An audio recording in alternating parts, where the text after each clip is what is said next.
नमस्कार दोस्तों, आज हम एक बेहद जरूरी और रोचक विषय शुरू कर रहे हैं। What is machine learning? Types, supervised, unsupervised reinforcement. ये लेक्चर हमारे एडवांस्ड एआई यूनिट का पहला सेशन है और इसमें हम मशीन लर्निंग यानी एमएल की मूलभूत अवधारणा को समझेंगे। हम जानेंगे कि कैसे मशीन्स डेटा से सीखती हैं और कैसे ये सिस्टम्स धीरे धीरे खुद को इम्प्रूव करते हैं। आज हम एमएल के 3 मुख्य प्रकार सुपरवाइज्ड लर्निंग, अनसुपरवाइज्ड लर्निंग और रीइंफोर्समेंट लर्निंग को भी विस्तार से समझेंगे। साथ ही हम ये भी देखेंगे कि एमएल ट्रेडिशनल प्रोग्रामिंग से कैसे अलग है, कौन कौन से एल्गोरिदम्स इसमें यूज होते हैं और रियल लाइफ एप्लीकेशंस जैसे health care, e commerce, finance और इवन रोबोटिक्स में एमएल का क्या रोल है। इस टॉपिक की रेलेवेंस इसलिए भी बढ़ जाती है क्योंकि आज के लगभग सभी एआई सिस्टम्स, चाहे वो रिकमेंडेशन इंजन्स हों या सेल्फ ड्राइविंग कार्स, किसी न किसी रूप में एमएल का ही यूज करते हैं। तो चलिए सीखते हैं मशीन लर्निंग की इस नई और एक्साइटिंग दुनिया के बारे में। मशीन लर्निंग आज के एआई का सबसे इंपॉर्टेंट हिस्सा बन चुका है। पहले के सिस्टम्स रूल बेस्ड होते थे, यानी इंसान एक एक रूल मैन्युअली बनाता था। लेकिन अब एमएल की मदद से मशीन खुद डेटा को देखकर पैटर्न सीख सकती है और धीरे धीरे बेहतर होती जाती है। इसका मतलब यह है कि अब मशीन को हर चीज एक्सप्लिसिटली सिखाने की जरूरत नहीं होती, बल्कि वो खुद ही अनुभव से सीखती है, बिल्कुल वैसे जैसे हम इंसान सीखते हैं।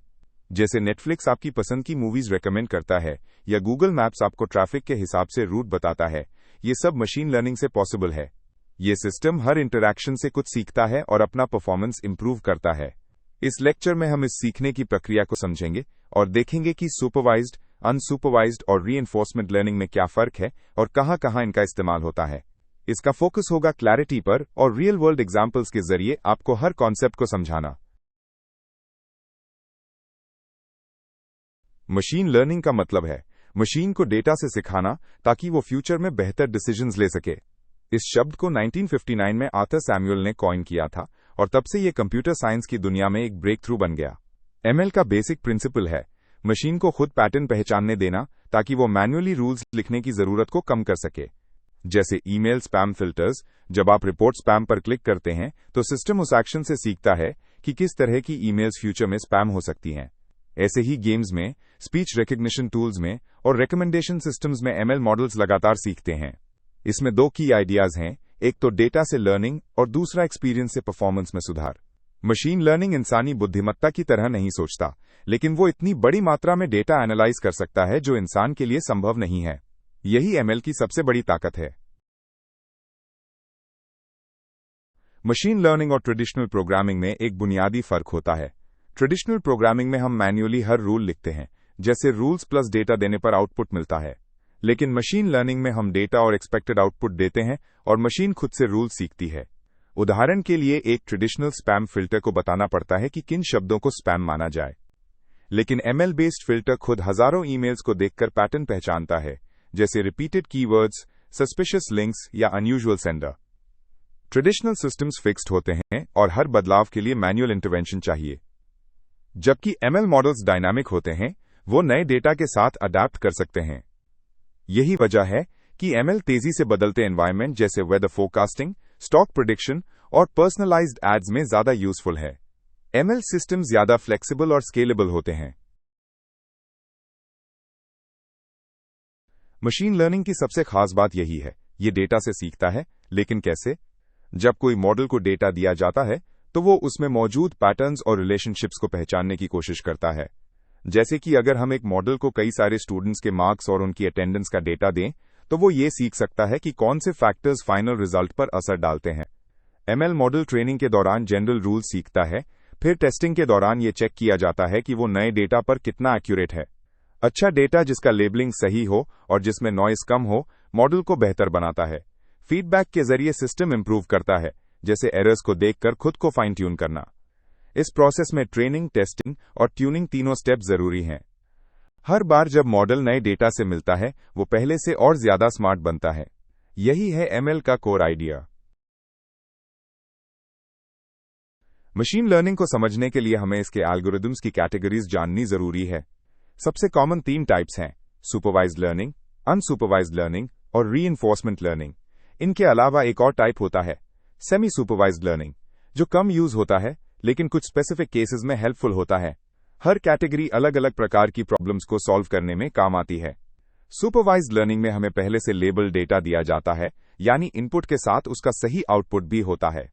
अनसुपरवाइज्ड लर्निंग बिना लेबल्स के पैटर्न्स खोजता है और रीइंफोर्समेंट लर्निंग में एजेंट ट्रायल और एरर से सीखता है। आज के एआई सिस्टम्स इन कैटेगरीज को कंबाइन करके पावरफुल मॉडल्स बनाते हैं, जैसे एक चैटबॉट जो सुपरवाइज्ड डेटा से लैंग्वेज सीखता है, अनसुपरवाइज्ड से इंटेंट समझता है और रीइंफोर्समेंट से कस्टमर सैटिस्फैक्शन इंप्रूव करता है। ये क्लासिफिकेशन हमें फ्लेक्सिबिलिटी देता है कि किस प्रॉब्लम को किस टेक्निक से सॉल्व करें। सुपरवाइज्ड लर्निंग मशीन लर्निंग की सबसे ज्यादा यूज होने वाली कैटेगरी है। इसमें मॉडल को वो डेटा दिया जाता है जिसमें इनपुट्स और उनके सही आउटपुट्स पहले से मौजूद होते हैं। उदाहरण के लिए, अगर हमें एक ऐसा सिस्टम बनाना है जो ईमेल को स्पैम या नॉट स्पैम में क्लासिफाई करे, तो हम मॉडल को कई एग्जाम्पल्स दिखाते हैं, जैसे input email content, output spam या नॉट स्पैम। इससे मॉडल इनपुट और आउटपुट के बीच का रिलेशनशिप सीख लेता है और जब नया ईमेल आता है तो वो प्रिडिक्ट कर पाता है कि ये स्पैम है या नहीं। इसी तरह सुपरवाइज्ड लर्निंग क्लासिफिकेशन प्रॉब्लम्स जैसे हैंड रिटन डिजिट्स पहचानना और रिग्रेशन प्रॉब्लम्स जैसे हाउस प्राइस प्रिडिक्शन दोनों के लिए यूज होता है। इसका अल्टीमेट गोल होता है कि मॉडल नए अनसीन डेटा के लिए एक्यूरेट प्रिडिक्शन कर सके। इसमें ट्रेनिंग और टेस्टिंग डेटा सेट्स का रोल बहुत इंपॉर्टेंट होता है। सुपरवाइज्ड लर्निंग को इंप्लीमेंट करने के लिए कई तरह के एल्गोरिदम्स यूज होते हैं और हर एल्गोरिदम की अपनी स्ट्रेंथ्स होती हैं। लीनियर रिग्रेशन सबसे सिंपल और कॉमनली यूज्ड मेथड है जब आउटपुट न्यूमेरिक हो, जैसे sales prediction. Logistic regression binary classification में यूज होता है, जैसे yes no decisions. Decision trees data को ट्री स्ट्रक्चर में डिवाइड करते हैं, जिससे एक्सप्लेनेबिलिटी बढ़ती है। के नियरेस्ट नेबर्स यानी KNN नियरबाई डेटा पॉइंट्स के आधार पर डिसीजन लेता है। Support vector machines complex decision boundaries बनाते हैं और हाई एक्यूरेसी देते हैं। नाइव बाज प्रोबेबिलिस्टिक अप्रोच पर चलता है और टेक्स्ट क्लासिफिकेशन जैसे टास्क्स के लिए आइडियल है। रैंडम फॉरेस्ट कई डिसीजन ट्रीज को कंबाइन करता है और ओवरफिटिंग कम करता है। और न्यूरल नेटवर्क्स, जो आजकल डीप लर्निंग का बेस हैं, सुपरवाइज्ड मोड में इमेज रिकग्निशन, वॉइस असिस्टेंस और फ्रॉड डिटेक्शन जैसे टास्क्स में काम आते हैं। हर एल्गोरिदम टास्क के नेचर और डेटा के टाइप के हिसाब से चुना जाता है। अब हम देखते हैं कि सुपरवाइज्ड लर्निंग को रियल वर्ल्ड में कहां यूज किया जाता है। सबसे पहला और बहुत कॉमन एग्जाम्पल है ईमेल स्पैम फिल्टरिंग। जब आप जीमेल इस्तेमाल करते हैं और वो खुद ही कुछ ईमेल्स को स्पैम फोल्डर में डाल देता है, तो वो सुपरवाइज्ड लर्निंग का कमाल है। दूसरा एग्जाम्पल है credit score prediction. Banks past customer data को देखकर नए एप्लीकेंट की क्रेडिट वर्दीनेस प्रिडिक्ट करते हैं। हेल्थ केयर में डिजीज डायग्नोसिस, जैसे कि एक्सरे या MRI इमेजेस को देखकर ये प्रिडिक्ट करना कि कोई बीमारी है या नहीं, सुपरवाइज्ड लर्निंग से ही संभव होता है। सेंटिमेंट एनालिसिस भी एक बड़ा यूज केस है, जैसे ट्विटर पोस्ट्स या कस्टमर रिव्यूज को देखकर सिस्टम ये समझता है कि फीलिंग पॉजिटिव है या negative. Hand written digit recognition जैसे एप्लीकेशंस में भी ये टेक्निक काम करती है, जैसे कि आपके चेक पर लिखे नंबर को सिस्टम पढ़ सके। इसके अलावा स्टूडेंट परफॉर्मेंस प्रेडिक्शन और सेल्स फोरकास्टिंग में भी सुपरवाइज्ड लर्निंग मॉडल्स बहुत प्रभावी होते हैं। ये सब एग्जाम्पल्स दिखाते हैं कि ये टेक्निक कितनी प्रैक्टिकल और पावरफुल है। अब हम बात करते हैं अनसुपरवाइज्ड लर्निंग की, जो सुपरवाइज्ड से थोड़ा अलग है। इसमें हमें कोई लेबल डेटा नहीं मिलता, यानी हमें सिर्फ इनपुट्स मिलते हैं लेकिन आउटपुट्स नहीं। इसका मेन काम होता है हिडन पैटर्न्स या स्ट्रक्चर्स को डेटा में से निकालना। मान लीजिए कि आपके पास एक ऑनलाइन स्टोर है और लाखों कस्टमर्स का डेटा है, लेकिन आपने उन्हें किसी कैटेगरी में डिवाइड नहीं किया। अनसुपरवाइज्ड लर्निंग सिस्टम ये खुद से कर सकता है, यानी कस्टमर सेगमेंटेशन कर सकता है। इसमें आउटपुट पहले से डिफाइन नहीं होता, बल्कि सिस्टम खुद ग्रुप्स या क्लस्टर्स बनाता है। इसका यूज खासकर तब किया जाता है जब डेटा को एक्सप्लोर करना होता है या कुछ नया डिस्कवर करना होता है। उदाहरण, अलग अलग तरह के यूजर्स की ब्राउजिंग बिहेवियर को देखकर उन्हें ग्रुप करना या न्यूज आर्टिकल्स को कैटेगरीज में बांटना। ये एआई को ज्यादा इंटेलिजेंट और ऑटोनोमस डिसीजन मेकिंग में मदद करता है, खासकर जब मैनुअल लेबलिंग संभव नहीं हो। अनसुपरवाइज्ड लर्निंग में दो मुख्य टेक्निक्स बहुत ज्यादा यूज होती हैं, क्लस्टरिंग और डायमेंशनैलिटी रिडक्शन। क्लस्टरिंग का मतलब होता है एक जैसे डेटा पॉइंट्स को एक ग्रुप में रखना। इसका सबसे कॉमन एल्गोरिदम है के मीन्स, जो सिमिलर बिहेवियर वाले यूजर्स या प्रोडक्ट्स को आइडेंटिफाई करता है। DBSCAN एक और मेथड है जो डेटा में नेचुरल ग्रुपिंग ढूंढता है, स्पेशली जब शेप इरेगुलर हो। दूसरी टेक्निक है डायमेंशनैलिटी रिडक्शन। इसका मतलब है डेटा की कॉम्प्लेक्सिटी को घटाना, यानी फीचर्स की संख्या कम करना। प्रिंसिपल कंपोनेंट एनालिसिस PCA और TSNE जैसे एल्गोरिदम्स इसका उदाहरण हैं। इन टेक्निक्स का उपयोग अक्सर डेटा को विजुअलाइज करने, नॉइस कम करने और ट्रेनिंग टाइम घटाने के लिए किया जाता है। उदाहरण के लिए, अगर आपके पास 100 फीचर्स वाला डेटा है, तो PCA उसकी कोर इन्फॉर्मेशन को 10 to 20 फीचर्स में बदल सकता है, जिससे मॉडल तेज और एक्यूरेट दोनों बनता है। चलिए अब देखते हैं कि अनसुपरवाइज्ड लर्निंग रियल लाइफ में कहां-कहां यूजफुल है। सबसे पहले एग्जाम्पल है मार्केट बास्केट एनालिसिस, यानी ये पता लगाना कि कौन कौन से प्रोडक्ट्स एक साथ खरीदे जाते हैं। जैसे अगर कोई यूजर ब्रेड खरीदता है तो वो बटर भी खरीदता है। ये जानकारी रिकमेंडेशन सिस्टम्स में हेल्पफुल होती है। दूसरा एग्जाम्पल है न्यूज आर्टिकल ऑर्गेनाइजेशन, अलग अलग न्यूज को उनके विषय के आधार पर ग्रुप करना। इसके अलावा सोशल मीडिया कंटेंट एनालिसिस, यानी कौन कौन से यूजर्स एक जैसे कंटेंट शेयर करते हैं, ये भी अनसुपरवाइज्ड लर्निंग से होता है। नेटवर्क सिक्योरिटी में भी ये टेक्निक काम आती है, जैसे कि अनयूजुअल बिहेवियर से इंट्रूजन डिटेक्ट करना, कस्टमर बिहेवियर को देखकर सेगमेंटेशन करना, इमेज कंप्रेशन और सिमिलर प्रोडक्ट्स की रिकमेंडेशन भी इसमें आती है। मतलब ये कि बिना लेबल्स के भी AI बहुत कुछ सीख सकता है, बस डेटा में पैटर्न होना चाहिए।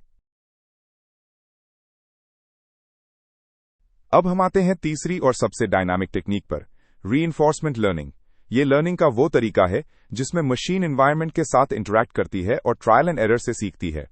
इसमें कोई पहले से तय आउटपुट नहीं होता, बल्कि सिस्टम खुद एक्शन लेता है और फिर एनवायरनमेंट से रिवॉर्ड या पनिशमेंट पाता है। इसका अल्टीमेट गोल होता है लॉन्ग टर्म रिवॉर्ड मैक्सिमाइज करना। एक क्लासिक एग्जाम्पल है एक रोबोट को चलना सिखाना। शुरुआत में वो गिरता है, लेकिन जैसे जैसे वो सही स्टेप्स लेता है और रिवॉर्ड पाता है, वो बेहतर होता जाता है। रीइंफोर्समेंट लर्निंग ऐसे सिनेरियोज के लिए आइडियल है जहां हर सिचुएशन अलग होती है और फिक्स्ड रूल्स काम नहीं करते। ये टेक्निक खासकर गेम्स, रोबोटिक्स और नेविगेशन सिस्टम्स में बहुत ज्यादा यूज होती है, जैसे AlphaGo, सेल्फ ड्राइविंग कार्स और एलिवेटर्स के ऑटोमेटिक कंट्रोल। ये सभी रीइंफोर्समेंट लर्निंग का प्रयोग करते हैं।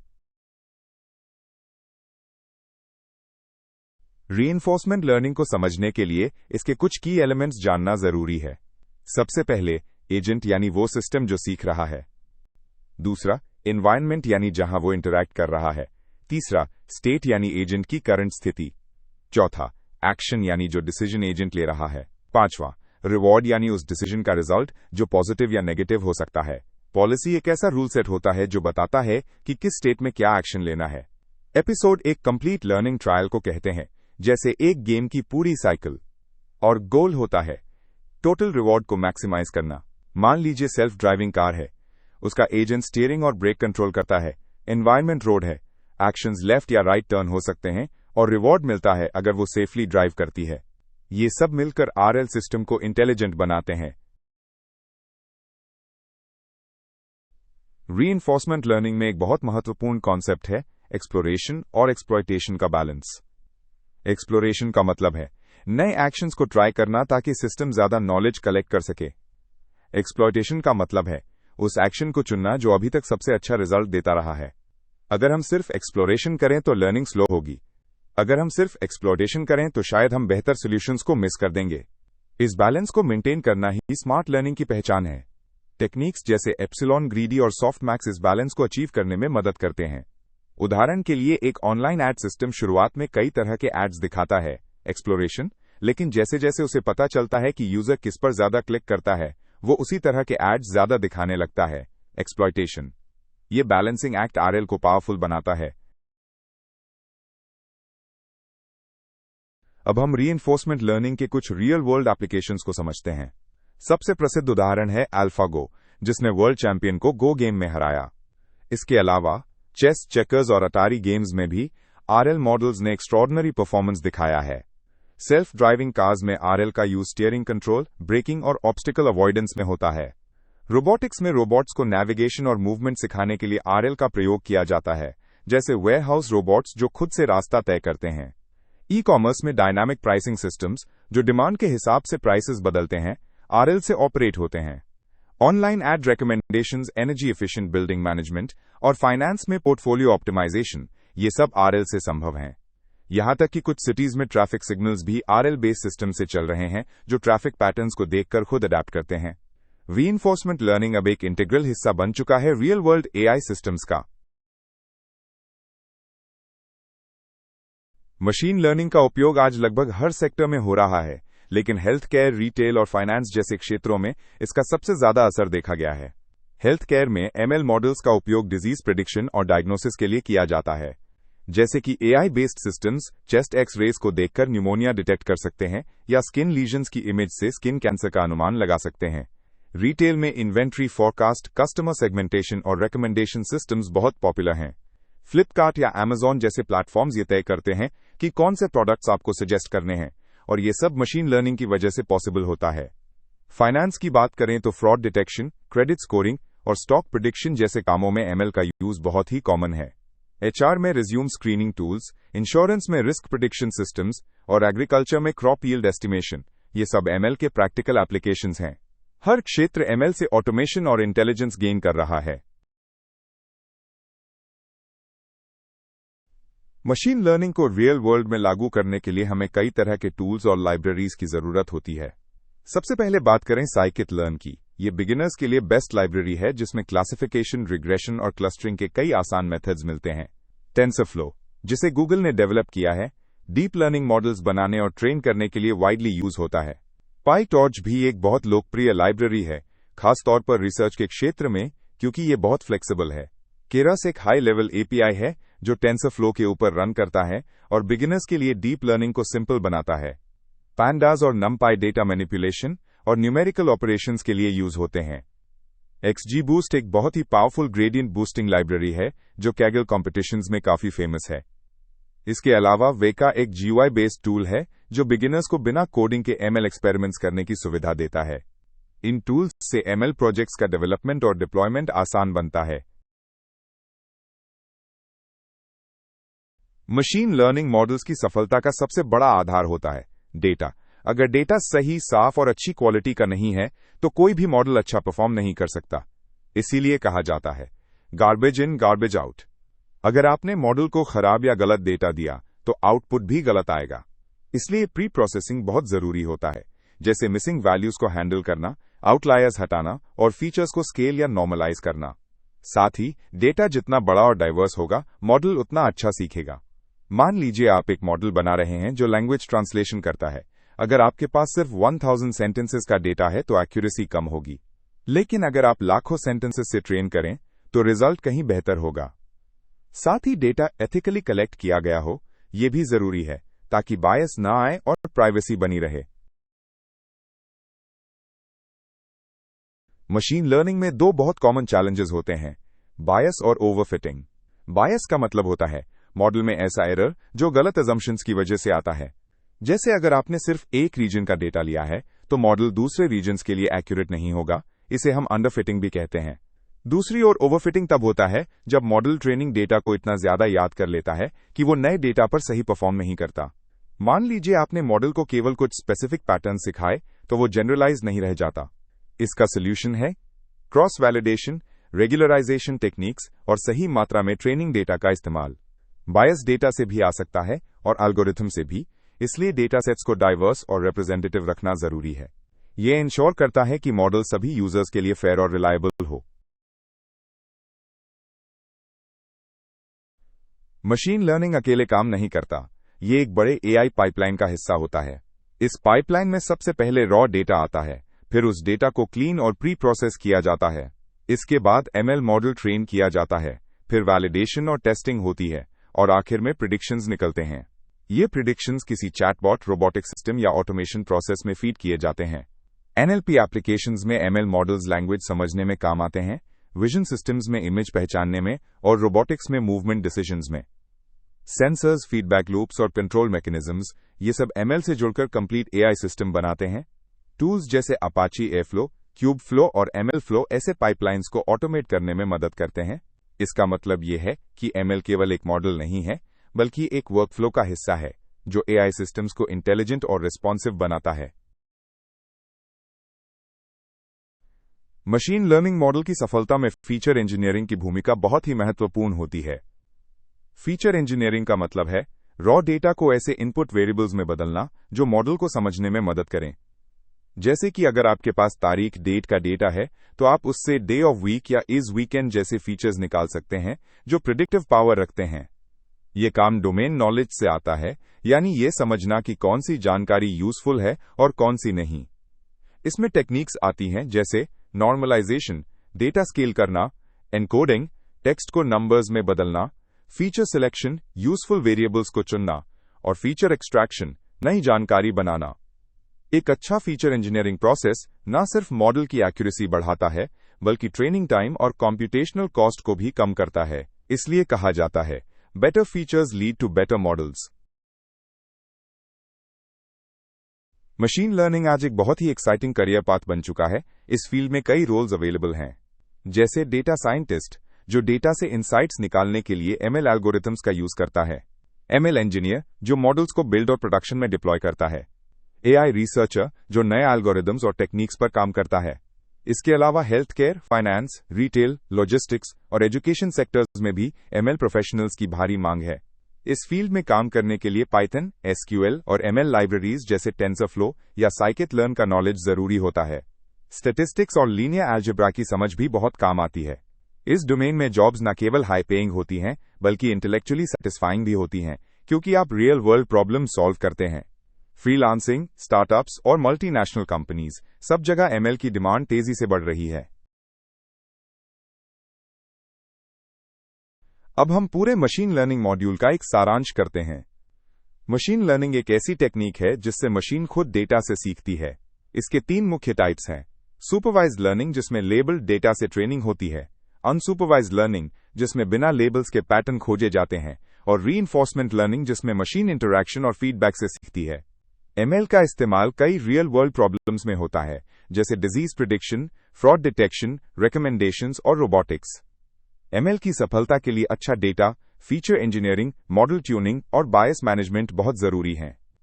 एमएल आज के सभी इंटेलिजेंट सिस्टम्स की कोर टेक्नोलॉजी है और एआई के लगभग हर एडवांस्ड एप्लीकेशन में इसकी भूमिका है। ये लेक्चर एक मजबूत फाउंडेशन देता है जिससे आप आगे एमएल मॉडल्स, पाइपलाइंस और डिप्लॉयमेंट स्ट्रैटेजीज को और गहराई से समझ पाएंगे।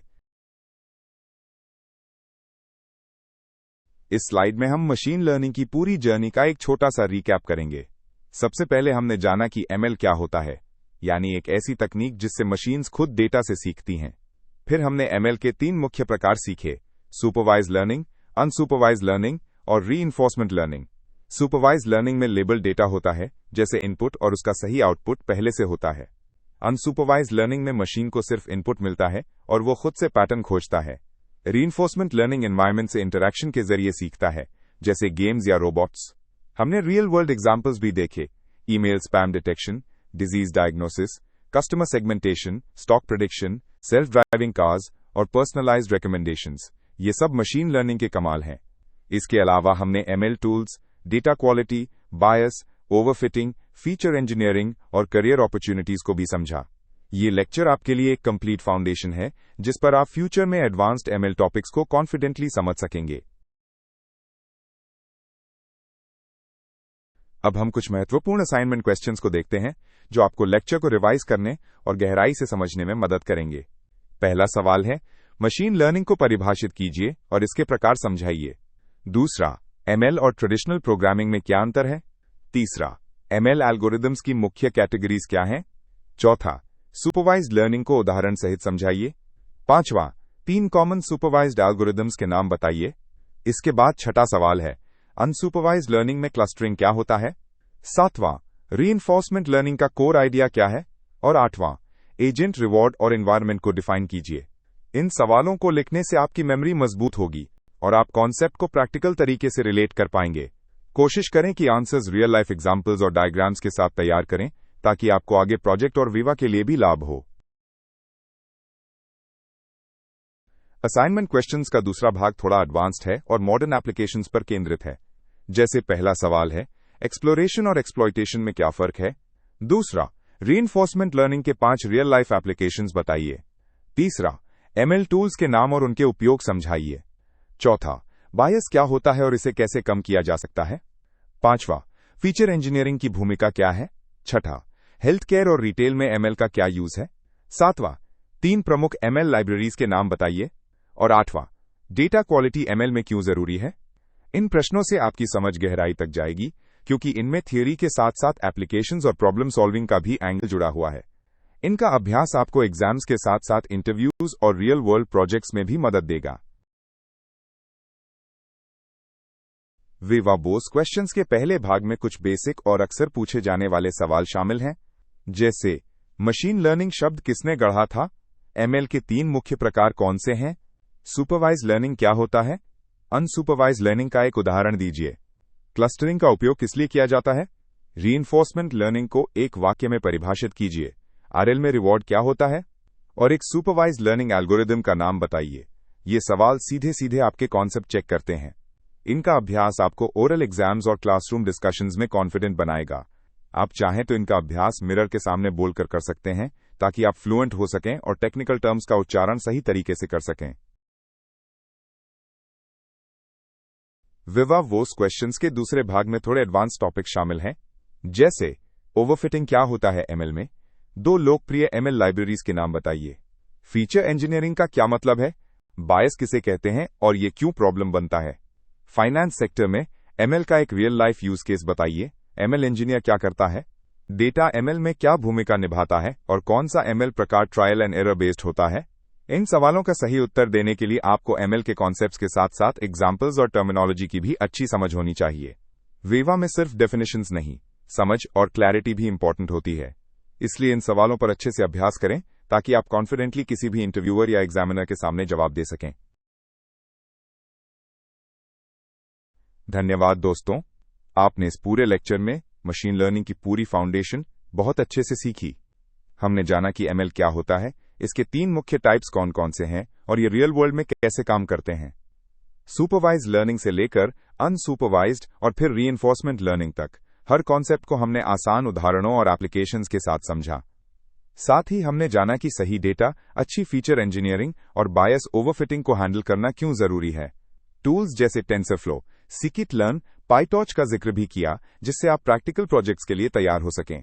इस सेशन से आपको न सिर्फ थियोरेटिकल क्लैरिटी मिली होगी, बल्कि आप फ्यूचर लेक्चर्स के लिए भी तैयार हैं। अगले लेक्चर में हम machine learning model life cycle को समझेंगे, यानी कैसे मॉडल्स ट्रेन होते हैं, वैलिडेट किए जाते हैं और इवैल्यूएट होते हैं।